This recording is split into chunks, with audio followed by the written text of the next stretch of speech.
Hey everyone, Garcar here, and today I'm going to be going over some more predictions for Arc 8 of ReZero, which is currently on its third chapter. So if you're not caught up, I recommend that you click off now and come back when you have read up to there. Last time, I talked about some of the potential zombies that we may be getting in Arc 8, but this time I want to go over some general predictions for characters and events. I'm going to keep making content for ReZero as the series goes on, so if you're into that, please feel free to subscribe. I want to start by talking about our protagonist, Natsuki Subaru, as I feel like we'll be getting a lot of stuff with him this arc. But there's a lot of stuff that Tappei needs to address with him, such as his relationship with Rem, which was set up brilliantly throughout the early parts of Arc 7 and the You Are Not a Hero moment, and his reunions with the other members of the Amelia camp, like Amelia herself. I'd say out of all the members, Amelia's reunion has definitely been built up the most through chapters like Determination for the Sake of Whom, and across some of the POVs we've seen in side stories. There's also quite a predicament Subaru is in this arc that needs to be addressed, and that is the issue of Olbart's infantilization.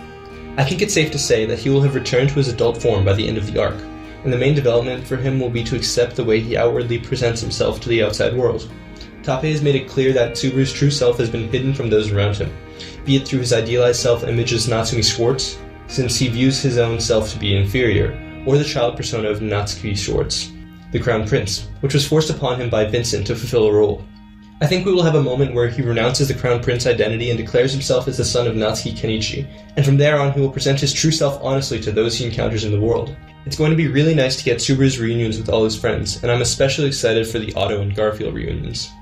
Subaru's Pleiades Battalion was founded on the belief that he was the Crown Prince, but I feel like even if they found out that he isn't the real one, a decent amount of them will still love and support him, like the trio did in the failed Genenhive loops.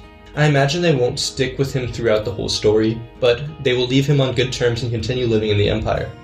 I guess there's a decent amount of potential for the main trio and Tanza to join the Amelia camp, but even that is still a little dubious.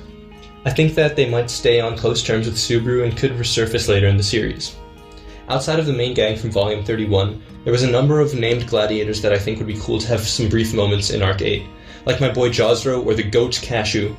I know these are kind of just like literal nobody characters, but I think if Tappei pulled a few out to give some small moments, it would make it feel more fleshed out and kind of neat. Also, there's Gustav, who I hope gets to do something cool this arc.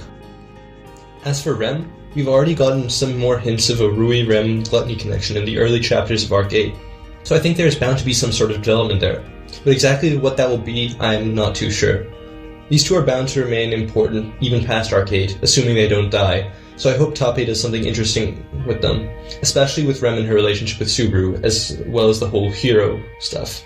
We're also going to be getting the Rem and Ram reunion, which will probably be a very heartwarming and emotional scene. For the other members of the camp, I think we can expect some cool stuff in general. It's unclear what Amelia is doing now that Nozoria and Cecilus have run off, but she does still have Madeline's unconscious body with her, so it's likely that she would encounter Julius to transfer the plotline to its rightful owner. And after that, I expect that she goes and participates in the final conflict with Sphinx and the zombie army. I expect Beatrice to stay with Subaru and just continue to help him out. Roswaal will probably end up encountering some zombies. The most hype would be the twin Shura or Stride, but after that I expect him to have some major stuff with Sphinx, as he is probably the one most closely connected to her out of everyone in the arc. Garf will also probably continue his strongman battle arc, and will get to fight some legends of Valakia's past, before he also has an encounter with Sphinx, which could prove to be immensely emotional as she has the same appearance as Ryuzu. Garfield is expected to have a named chapter, so I'd expect him to have some content with Frederica and maybe also Sphinx. I think Otto and Petra will also continue to help out, but I don't really have any major predictions for either of them. I expect some big things for Sphinx this arc, as she is the main villain, and I hope we do get to find a lot more about her personality, motivations, and abilities. I think it'll be really interesting to get to see how her conflict against the Observers and Stargazers go, and how she will interact with Roswaal. Right now I'm kind of expecting for the first volume to mainly focus on the retreat from the capital, and then for the final conflict to then shift and take place elsewhere, as the capital will then be flooded. For a potential interesting location, I think they could actually go to the Gaiharal Tropics, as it holds relevance to Muspel, because Muspel is probably involved in the casting of the Sacrament spell. I guess we would have around 4 volumes this arc. It could be like maybe 5, depending on how Tappei handles it, but I think that would be a good amount to sort of go through everything Tappei wants to talk about in this arc. We should also be seeing the Yorna, Priscilla, Arakia fight concluding soon, and then have them play some different roles as the arc goes on. Yorna, I expect to finish her Iris plotline and have her curse released, Priscilla will also probably have some emotional encounters with Vincent, and I expect this arc to have some big moments for her. I think Arakia might encounter Cecilus later in the arc, as he is the other major character to her aside from Priscilla. I think it's possible that Arakia loses Priscilla as her pillar, but the current encounter could also end up strengthening their bond. It's hard to say where Tape is going with this one, but I'm excited to see it. As for Cecilus, I'd say it's likely that we see him reach, or at least try to reach, the Heavenly Sword.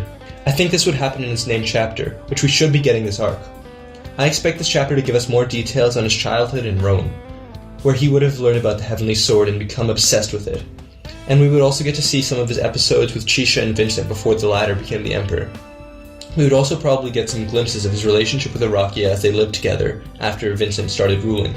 The chapter would end with a section taking place in the current events showing Cecilus overcoming the final wall he needs to reach this Heavenly Sword. Now, I have a theory that Cecilus will defeat Arakia to reach the sword. I think the encounter with Priscilla might make her go crazy and rampage with levels she has never yet reached, becoming one of the most powerful beings in the series. We know that in Oboreru, Cecilus needed to pass the final wall to reach the sword, and was hoping Reinhardt would be that wall. But here, I feel like there's a chance Arakia could serve as that wall, evidenced by some of the lines we were given in Chapter 75. Also, we know that in the first chapter of Arc 8, Vincent agreed to finally set up the grand stage that he promised Cecilus when they first met. And this, I think, clearly implies that Vincent will try to set the stage for Cecilus to reach the Heavenly Sword. Now, speaking of the Heavenly Sword and Cecilus, we do know that the man who raised him, Rowan, will be showing up in Arc 8. Tape has stated that he wants to do a terrible father combo featuring Heinkel and Rowan, so I think we could see Rowan perhaps get drunk with Heinkel and then they go out and slay some zombies together. Honestly, this could be a really cool interaction, as Heinkel would be able to exchange some words with a fellow father of one of the strongest beings in the world. I reckon that Heinkel and Rowan will be very different though, as Heinkel never intended on his son becoming so strong and gaining all that power, but the world itself chose Reinhardt to grant power to. While Rowan, he presumably was actively trying to make Cecilus the strongest being in existence. As for some other characters, I think we may see a confrontation with Jamal, Katya, and Todd, but I can't say if I think Todd will die, because honestly I'm not sure how much of a role he still has to play. I do expect we'll be getting a named chapter for him, and honestly, I think we might even be done with Todd fairly early in the arc, after they escape the capital. Assuming Todd is satisfied with just escaping with Katya, and doesn't see Subaru any longer as a threat. But there's always the possibility that we'll still view Subaru as some sort of dangerous being, and try to take action after they do escape the capital. I also think we'll be getting a named chapter for Madeline, and I expect the whole Balroy Julius Madeline plot to come true. Flop, Medium, and Serena may also be involved there, but there could also be something with Miles that comes up. Either way, I expect Madeline to end up going on to stay with Flop and Medium after the arc is over. So I guess I would say I expect Julius to show up at the end of the first volume, potentially together with Groovy. I don't really have too much to say about Zikr. I think he will probably continue to be a key part of the leadership against the zombie army, and help with the strategizing. He may also end up taking a strategical position of the Divine Generals, like Chisha once had. I think there's also a chance for Kafma to get promoted to Divine General after Madeline leaves, and for Kafma, I think we will see him get to have a moment with Gauze after all is said and done. Depending on how things go down, we could see more of Kafma and have him fight against the zombies, and I fully expect Gauze to throw down against some really powerful zombies as well. I don't expect too much for the Shidrak, except for Tarita, who I expect to have some stuff covering her soul sister plotline, and finishing her character arc. Now, on to Al. I think we will see him fight some Giddenhive zombies, but I also expect a lot more than that. I want to see him get into the real meat of his identity, and have some content regarding him and the stars. We really need to see Al have a conversation with Ubilk, or just learn more about Al's connection to the stars. Ubilk is another character that we really need to learn more about, and I hope we get some more info about his evil eye and how he became a stargazer. I like to think that when he was on Giddenhive, he used his evil eye on Aldebaran, which connected Ubilk to the observers in the heavens above, and that turned him into a stargazer. Finally, I'm going to be talking about the titular character of the arc himself, Vincent Valachia. I think the arc title being his name is quite the bold choice, but it could really pay off depending on how Tape decides to handle it. This could be explored through a number of ways, and I think the addition of Zombie Chisha and Stride could be of great benefit for this.